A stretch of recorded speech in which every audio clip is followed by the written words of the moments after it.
with your hosts, Andrew Romanella. I don't think I'm good enough in this spot based on my own personal mental health, so I can't continue. Regular people should be in the Olympics so you can see how actually hard what some of these people are. What's going on, everybody? Welcome in to another edition of The Rome Show here on 12ouncesports.com and Dingo TV, channel 217. I am your host. I am Andrew Romanella. We are back and live today, Monday, October 14th, 2024. And as we do all fall, every day, it feels like, of the week, we got a lot of sports to break down for the people, and we are excited. We remind you that the social media is The Rome Show 1. That's on Instagram, TikTok, X, Facebook, wherever you go to social media, The Rome Show 1. Follow us there. We have a podcast. Wherever you listen to the podcast, just search The Rome Show Podcast. And we have a shop, RomeShowShop.com. Do it all. We love you for it. If you miss any part of this show, or it's such a good show that you have to tell your friends that wake up later they need to listen, Dingo TV, channel 217 for the replay at noon. Football, week 6, big time, okay? Major League Baseball, National League Championship Series started. Big time for the Dodgers. Monday Night Football, the Buffalo Bills against a newly head coached New York Jetropolitans are Monday Night Football tonight. So that is your menu for today, October 14th, 2024. Get us on the social media. Before we get into that full menu, though, I have to give you a straight off the Rome based on my thoughts and feelings while watching the New York Football Giants lose to the Cincinnati Bengals on Sunday Night Football last night. So let's go straight off the Rome to start the show.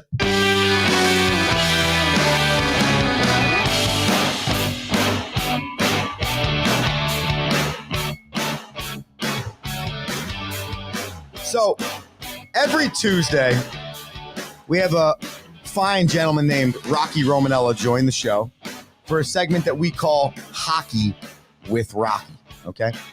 So Rocky joins the show and 90% of the time talks hockey and 10% of the time talks football. And one time, Rocky brought up something about fall starts in the National Football League. Now, I'm not telling you all of this so that I can go on a rant about fall starts, but Rock's belief is, how can a false start really be a penalty when, if you really think about it, right, there's false starting going all over the line. The offensive lineman can move all over the pace, put the fingers up in the air, point out linebackers, look at each other. Heck, the guard can even tap the center when it's time to hike the football on away games because it's so loud that they can't hear the cadence. But the minute a right butt cheek lifts slightly up into the air, false start. And this is a big thing for Rocky Romanella. He's been, and we'll ask him about this on Tuesday, okay, tomorrow, what his least favorite thing in the National Football League is. And I would say it is the false start penalty.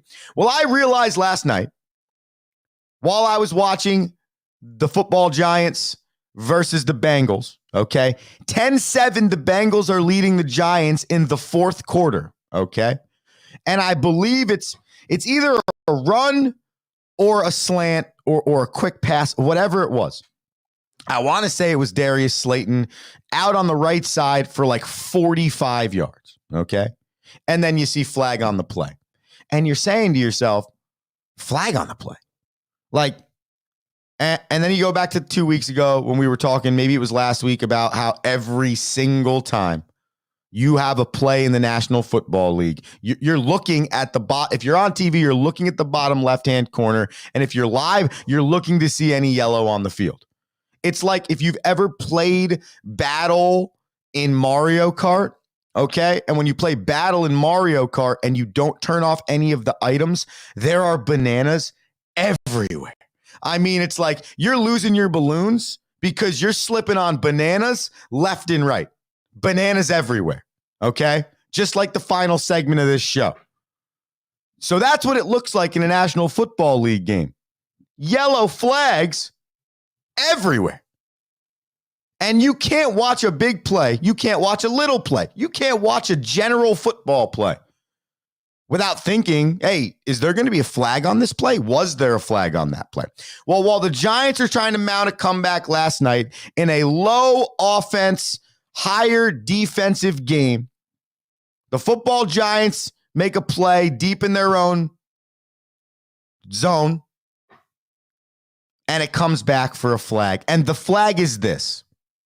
The flag is ineligible man downfield. Ineligible man downfield. Now, here is the ineligible man downfield, I guess I should say, reasoning for flag, okay? So I'm going to take the people with me for a second, okay? We're going to go on a little bit of a movement here on the Rome Show. So I'm going to erase right here this board, which hasn't been erased in a while, but that's because we love our people at 12 Ounce Sports, okay? And we are going to diagram what they showed me yesterday on television as to why offensive linemen can be called ineligible man downfield. Now, let's be serious here. What are we talking about? National Football League? Really? What are we talking about? Okay, so this line at the bottom here is the line of scrimmage, okay? It's not necessarily the straightest of a line. I'm sorry, I get up at 6 o'clock in the morning for the show. Coached 2 baseball games yesterday. By the way, Clones won 19-1 yesterday. Yeah, fire the people up, right? Won't talk to you about the 3-2 loss, though. Just kidding. Okay, so this is the line of scrimmage right here. And you have your offensive lineman on the line of scrimmage, okay? So according to the rules, you only get this distance. So I'm going to do it with the change of color on this whiteboard. That was my thought process here. You only get that distance as an offensive lineman to be able to move forward, okay? So if you're an offensive lineman, one of these X's right here, okay, and you move beyond this 2 feet while trying to block somebody and you're not blocking anybody, like you're just out there like, yo, I'm Jerry Rice in the 80s, hit me with the ball, right? Which no offensive lineman would have ever done. But well, now this right here, bam, that would be considered ineligible man downfield. Okay. So talk to me here for a second. So now let's flip the board so we have a little bit of space. Okay. So now here's your offensive line. Here's the distance which they can't go. Okay. So you go beyond here. So now they go and block. It's an RPO.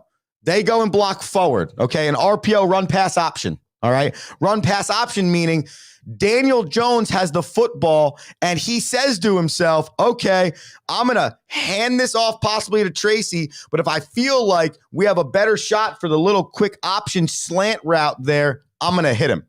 So Danny Dimes, who's right here, decides I'm going to hit this guy right here. Well, unfortunately, I think it was Andrew Thomas. He runs his way out to here. So now this guy takes ball, goes 40 yards, okay? And because this offensive lineman went beyond this area right here, regardless, okay? Now he was going out. He's thinking he run pass option, blocks for run, okay? Blocks for run. Quarterback makes the decision. He's 4.5 feet beyond the line of scrimmage, not doing anything but looking to block somebody. Play comes all the way back. Now I am sorry. That is the dumbest flag in the National Football League for 2 reasons. The first one is the guy's blocking or attempting to block. He's trying to do his job. He's not out there putting his hand up. Yo, hit me with the rock. It's not recess when you were in middle school, right? And you're just running around aimlessly like, oh, what play are we running? Oh, just run everywhere. I'll hit the open receiver. That's not what's happening here, okay?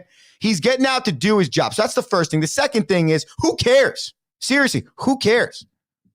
Like, if I'm Brian Daboll or any coach in the National Football League, and I'm like, hey, Hey, I got the new offensive play. I got it.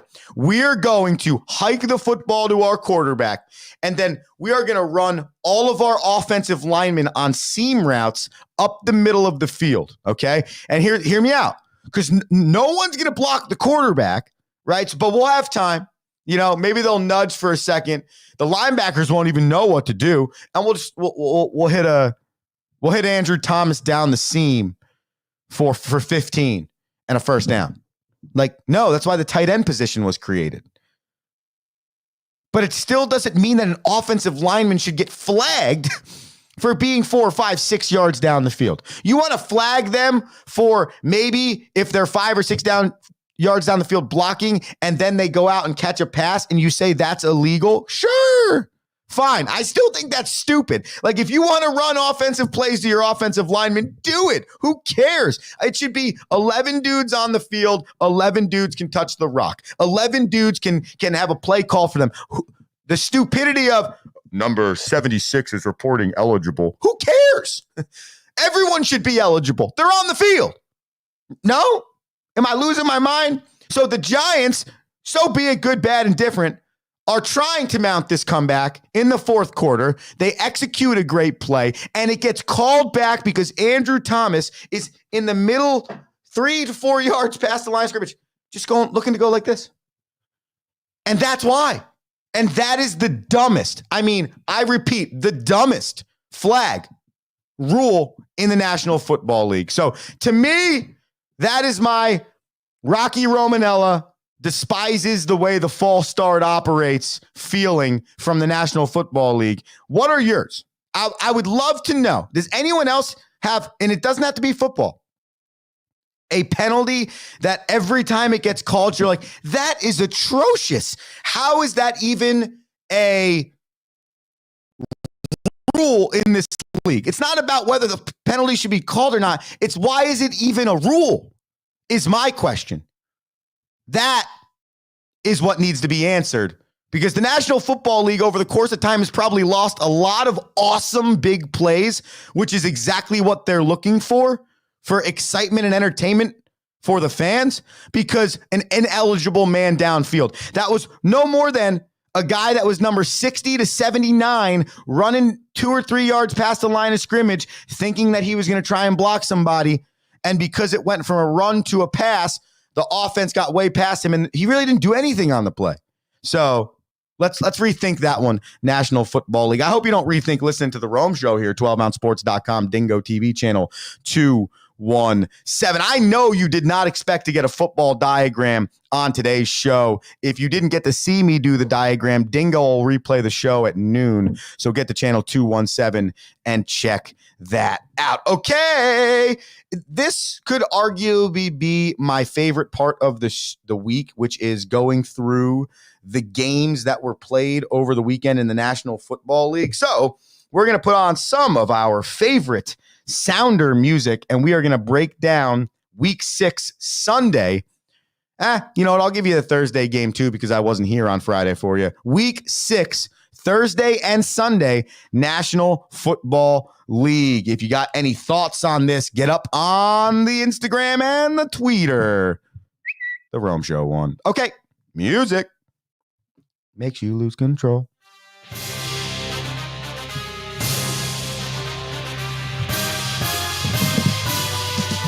The 49ers, they're back. Not really, maybe. I have no idea, because there's so many injuries on the 49ers football club that I don't really know what this team's going to be over the last 12 games of their season, but they are 3-3 right now. They go on the road. They get their first road victory of the year. They beat Seattle 36-24. Geno Smith in this game threw the ball 52 times, and right there, that's the problem for the Seattle Seahawks. You cannot have an offense built around Geno Smith throwing the ball 52 times. They only ran 52 yards in 20 attempts. So yeah, that's got to get cleaned up in Seattle. Both teams 3-3, offering a tie atop the NFC West. We get into the Sunday action for the people. Sunday this week actually started in a different country. You know the National Football League just loves doing that. It started with the Jags and the Bears in London, and I gotta tell you, the Jacksonville Jaguars are playing such poor football that it could spell the end of the Doug Peterson era in Jacksonville. However, the problem is Jacksonville's in London for 2 straight weeks, so you're probably going to have to wait till they get back. The Bears win that game 35-16. 2 straight weeks when number 1 overall pick Caleb Williams looks like a number 1 overall pick. 23 of 29, 226. 4 TDs. He only had 1 interception. He found his dude Cole Kmet, 2 touchdowns, and Keenan Allen, 2 touchdowns. So go to the well on the guys that have been in the league before, start to build some of those relationships, and then you get to start to get your boy Rome Odunze and others in the mix. They signed DJ Moore to a big contract, haven't got him going on offense a lot. Bears 4-2, Jags are 1-5. Phew, they are bad. The Packers beat the Cardinals 34-13. Justin Love, I actually don't think that's his name. It's Jordan. Jordan Love. He went 22 of 32, 4 TDs, threw for 258. A lot of running the football for the Packers, 179 yards on the ground. Kyler Murray and the Cards just can't really figure it out. They'll win like a good game, and then all of a sudden they'll just lose 2 atrocious games in a row, or they'll look really good for a moment, and then they'll just look so bad. So I just think at the end of the day, the Cardinals are one of the most up and down 500 or slightly below teams you've ever seen in the National Football League. It's going to take a little bit to get them back. They're 2-4. The Packers, they move to 4-2, fighting with the Minnesota Vikings atop the NFC North. The Colts squeak one out against the Titans. They score 10 in the fourth quarter. Joe Flacco leading the Colts to 189 throwing yards, 2 TDs. Colts move to 3-3. The Titans 1-4. Tony Pollard 17 for 93 and a TD, but Will Levis is not the answer, and unfortunately the Titans are in a lost year. I would say the Titans are going to be fighting with the Patriots, are going to be fighting with maybe 1 or 2 other teams like the Cardinals or the Browns or something for that number 1 overall pick. The Texans dismantle the Patriots. They score 27 points in the second half to beat the Pats. Drake May started for the Patriots and didn't have a terrible day outside the 2 interceptions, but he did throw for 243 and 3 touchdowns. I think that was probably the move for Gerard Mayo in New England. Just get the young guy in there. CJ Stroud, 20 for 31, 192, 3 TDs. Didn't need to do a lot. Joe Mixon and the ground game ran the rock. 28 rushes as a team for 192 yards. Now the Texans move to 5-1 and the Pats 1-5. The Buccaneers slaughterfest with the Saints. The Bucs scored 23 in the first half. The Saints scored 27 in the second quarter. The Bucs scored 27 in the second half, and they won 51-27. Spencer Rattler started his first career game. Looked good at the start, didn't look good at the end. 22 of 40, 243, 1 TD, 2 interceptions. Baker Mayfield did Baker Mayfield things. Threw 3 interceptions, but threw 4 touchdowns and for 325 yards. Sean Tucker with a great game on the ground. 136 and a TD. Bucky Irving, 81 and a TD. All-around offensive performance for the Bucs. And 3 of 4 quarters, they gave up 0 points. In 1 quarter, they gave up 27. The Bucs 4-2. The Saints 2-4. The Browns, they stink. The Eagles, they're but they beat the Browns 20-16. You know, not a lot of Saquon Barkley since the first week of the season. I wonder what's going to go on there. Nick Sirianni yelling at fans. Very interesting stuff. Jalen Hurts threw for 264, 2 TDs. A.J. Brown, 116 yards receiving and a touchdown. Not a lot there. 3-2 Eagles, 1-5 Browns. The Ravens stopped the Commanders finally with a lot of ground game and Lamar Jackson being efficient. 26 pass attempts, 20 receptions, 323 throwing for Lamar Jackson, Derrick Henry, 132 and 2 TDs, continues to lead the NFL in rushing. Jaden Daniels continues to look really, really good. The Commanders defense just didn't have enough to stop the Ravens. Commanders 4-2. And Ravens, oh wow, look, they're back. 4-2. Chargers, they beat the Broncos. Broncos had a comeback attempt in the fourth quarter with 16 points, but they could not do it. The Chargers win. They're 23-16. If you didn't see this game, very interesting. Jim Harbaugh left the sidelines because I guess he might have like an arrhythmia or something, or he was sick. He goes to the blue tent, comes back.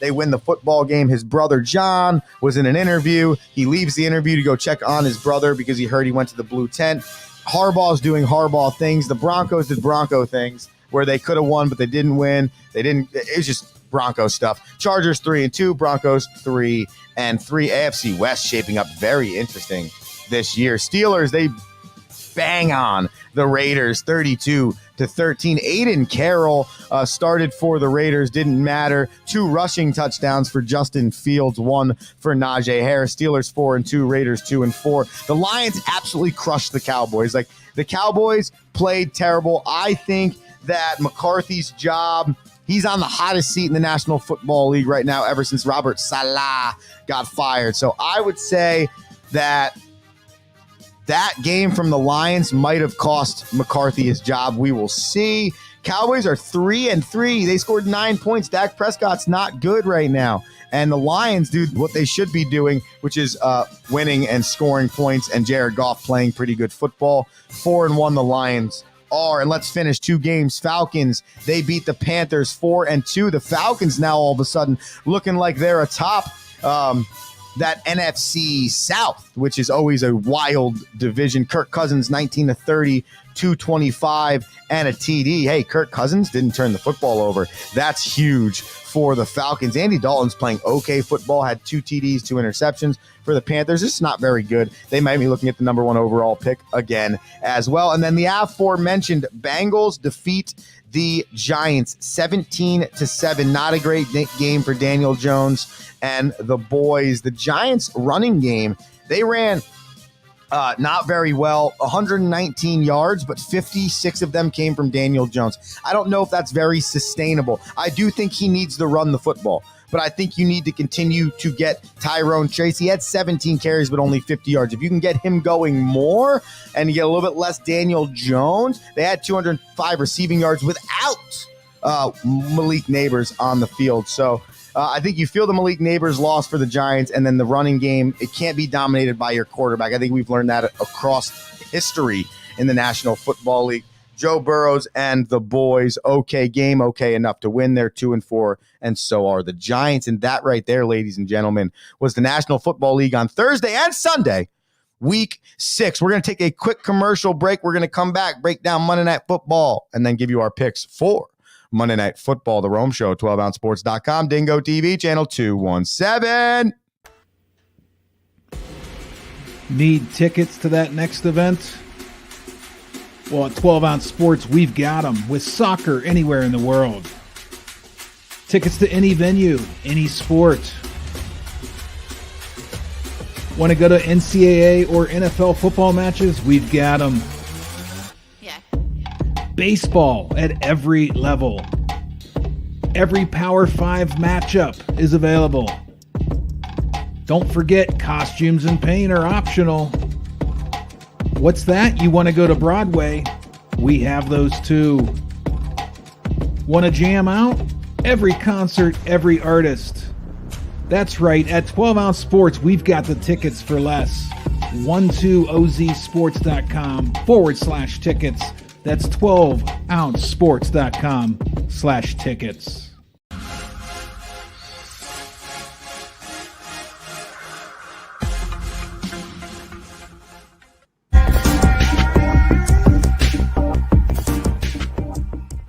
Welcome to MyBookie. You're ready to create an account and start making money, and we're here to help. And remember, you can get a bonus of up to $1,000 on your first deposit. Now you're ready to bet. Just go to mybookie.ag, visit the sportsbook, click on your bet, and input the amount you want to risk or win in the bet slip. Yes, it's that easy. Just remember, at MyBookie, you play, you win, you get paid.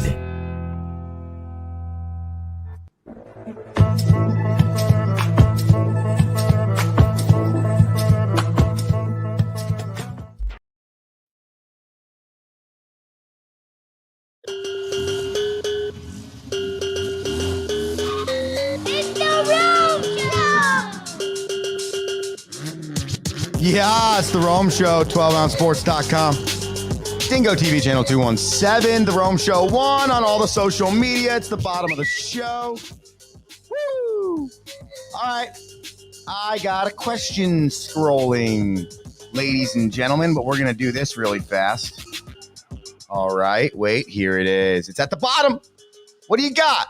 What NFL rule do you hate the most? The Rome Show on Instagram, TikTok, Facebook, Xer, whatever you want. That's what I need you to answer for the people. What I'm going to tell you is last night, the Metropolitans got slaughtered by the Los Angeles Dodgers. Kodai Senga was atrocious for the Mets. He only got 4 outs. He gave up 2 hits, 3 earned runs. He walked 4. He threw 30 pitches, and 10 of them were strikes. Not very good. That's not going to help the ball club. So then the Mets had to try and piece it together from there.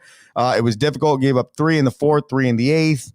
9 hits to the Dodgers. Shohei had 2. Freddie Freeman had 2. Kike Hernandez had 2. Mookie Betts had 3 RBIs. And the Dodgers win 9-0. I believe it was Jack Flaherty on the mound for the Dodgers.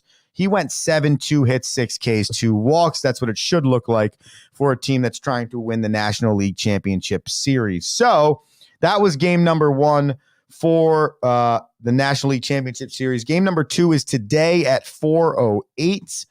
Sean Manaea will be on the hill for the Mets. It says undecided still. Been looking since last night for the Dodgers. They might go bullpen day like they did game 4 against the Padres, which worked out well for them. So maybe that's the move. And then you have game 1 of the American League Championship Series at 7:38 tonight, where the Cleveland Guardians will travel to the Bronx, New York, to take on the New York Yankees. Alex Cobb on the hill for the Guardians. Carlos Rondon on the hill for the Yankees. Not the heaviest of weight pitcher matchups. So let's look for a little bit of offense in that game tonight. That's your baseball rundown. That's your playoff baseball situation in the League Championship Series. Let's break this Monday night football game down. The New York Jets 2-3 host the Buffalo Bills 3-2 at MetLife Stadium tonight. I find it mind-blowing that Sunday Night Football was hosted at MetLife Stadium last night, and now we're going to host Monday Night Football at MetLife Stadium tonight. Like the National Football League, can we not go anywhere else? Is like there no other way to schedule it? I mean, I get that MetLife can be flipped over pretty quickly, but doesn't that seem stupid? Like you have 2 professional football teams that play at one stadium. Like there's no possible way in the entirety of their schedule building that you could have them not at home on back-to-back nights.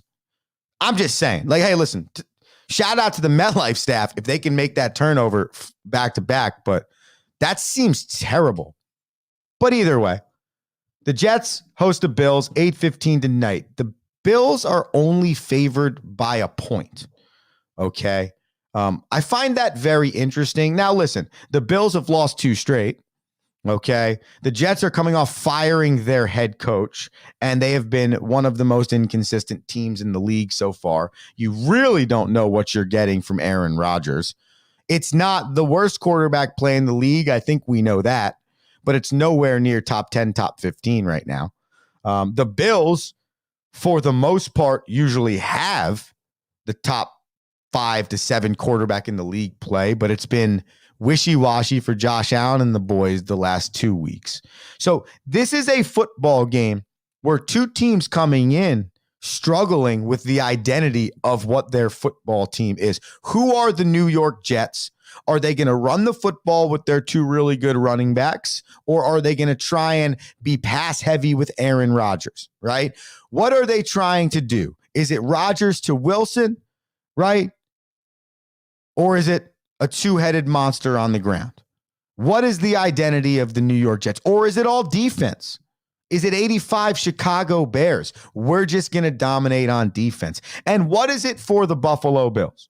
Are we going to be a rushing attack led by Josh Allen? Are we going to be able to throw the rock? Is our defense consistently good enough? Can we stop the run game? Who are we?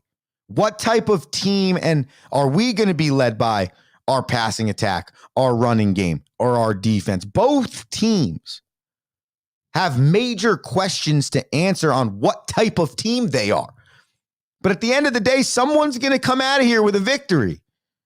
That's a fact. And so either the Bills or the Jets will be leading the AFC East through all of the quote-unquote turmoil over the first 5 weeks of their seasons. And that is wild to me. So let's go and give you some daily bananas on these picks.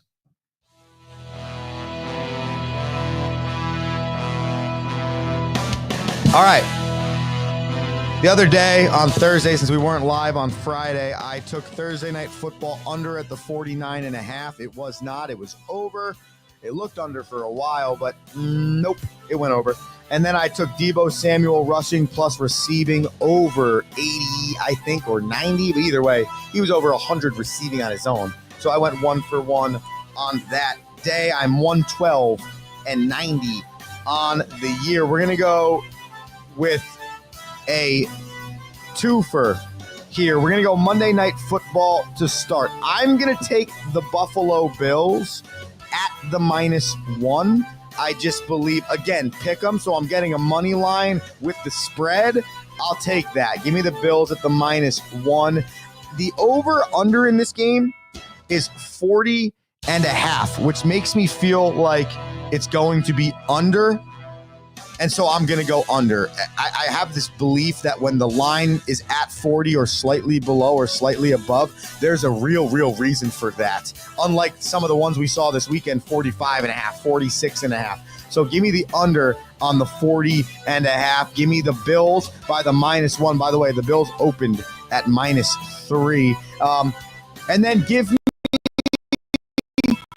Josh Allen with a touchdown. Anytime touchdown for Josh Allen, because that's what he does. All right, and those are my daily bananas. You should do those. So hopefully you win some bananas yourself. Answer the question for the people. What NFL rule do you hate the most? Write us in, The Rome Show 1 on all the social media. You could always comment live on the show. I am Andrew Romanella. This has been The Rome Show, 12ouncesports.com, Dingo TV, channel 217. Watch the rerun on Dingo or get the podcast wherever you listen to your podcast. Hey, have an electric day. Andrew Romanella saying peace. Thank you for listening.